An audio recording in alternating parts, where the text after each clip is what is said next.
Kamusta mga ka-financial Juan? Welcome back to another episode where we help you achieve financial freedom, lalo na sa mga kababayan nating OFWs. Today, pag-uusapan natin ang isang exciting opportunity na pwede nyong simulan habang nasa abroad pa kayo or pag-uwi nyo sa Pinas, how to start an e-commerce business.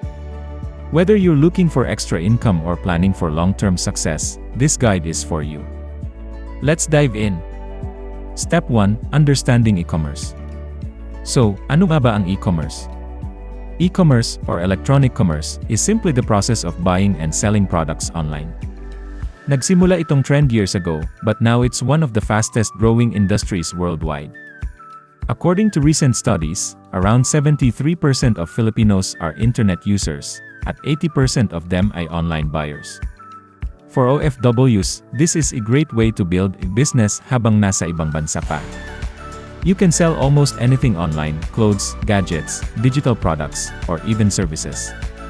Maganda sa e-commerce, hindi mo kailangan ng physical store. Less overhead, pero mataas ang potential for profit. There are two types of e-commerce businesses you can start: product-based or service-based. In this guide, we'll focus on selling products, either physical or digital. Step 2. Research your market. Bago ka pa man mag-start, kailangan mo munang malaman kung sino ang target customers mo. Sinong bibili? Ano ang kailangan nila? Maraming tools ang pwede mong gamitin for your research and planning like Google Trends or Facebook Insights. Check mo kung ano ng mga products ang madaling i-source at kung ano ng products ang in demand sa Pilipinas. Researching your competition is equally important. Check online platforms like Shopee, Lazada, or even Amazon to see how similar businesses are doing. Remember guys, huwag kayong ma-overwhelm. Start small muna. Hindi naman kailangan hundreds of products agad. Pick 2 to 3 products that you really believe in. Pro tip, join FB groups and marketplace para makita mo kung ano ang trending na products ngayon. Step 3. Legal requirements. Now, let's talk about making everything legal and proper. You can register your business sa DTI online, get your tax identification number if wala pa, consider getting a business permit as well, and lastly, open separate bank account for your business. Alam ko medyo nakakatamad tong part na to, pero super important to, para protected kayo. Step 4. Find a niche product. You will need to find a good product that you can start with. For example, clothing, gadgets, or local products. Hindi kailangan magbenta ka ng sobrang daming products right away. Focus on a small category or niche na may demand pero hindi pa ganun karami ang nagbebenta. Ito ang tinatawag nating finding your niche. For example, instead of selling general skincare products, why not focus on organic, Filipino-made skincare na walang masyadong competition abroad? This way, you can create a more specific and targeted marketing strategy. Remember, mas focused ang products mo, mas madali mong matutulungan ang customers na gusto talagang bilhin ang produkto mo. Step 5. Set up your online store. It is now time to build your online presence. There are many platforms to choose from when creating your online store. Pwede ka mag-start sa Shopee or sa Lazada. Kung may budget ka, you can even create your own website using Shopify or WooCommerce. Pero guys, hindi naman necessary to sa start. Focus muna tayo sa free platforms. Kung hindi ka techie, don't worry. These platforms are user-friendly, and marami ding tutorials online that you can follow step by step. Choose a platform na mag-fit sa business mo at sa budget mo. Make sure your product listings are clear. Use high-quality photos and write detailed descriptions to attract more customers. And don't forget, pricing matters. Compare your prices with competitors and see what works best. Pro tip, start with FB Marketplace and Shopee kasi doon pinakamadaling mag-start. Plus, maraming Pinoy customers doon. Step 6. Managing logistics and suppliers. Sa e-commerce, malaking factor ang supplier and shipping costs, lalo na kung nasa abroad ka. Finding reliable suppliers is key. Dapat quality products at consistent delivery ang ma-provide nila. Maraming online platforms like Alibaba or Philippine-based suppliers na pwede mong kausapin. Make sure lang na they are legit para maiwasan ang scams. Also, consider partnering with local couriers like LBC, J&T, or Ninja Van para sa deliveries mo.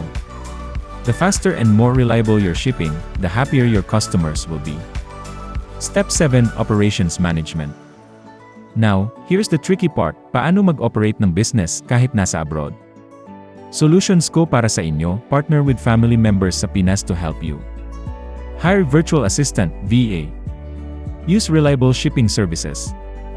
And set up automated payment systems. Important tip, always have trusted person sa Pinas who can handle inventory, shipping, customer service, and daily operations.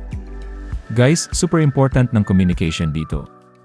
Set regular video calls with your team para updated kayo palagi. Step 8. Marketing your e-commerce store. Here's where the fun begins.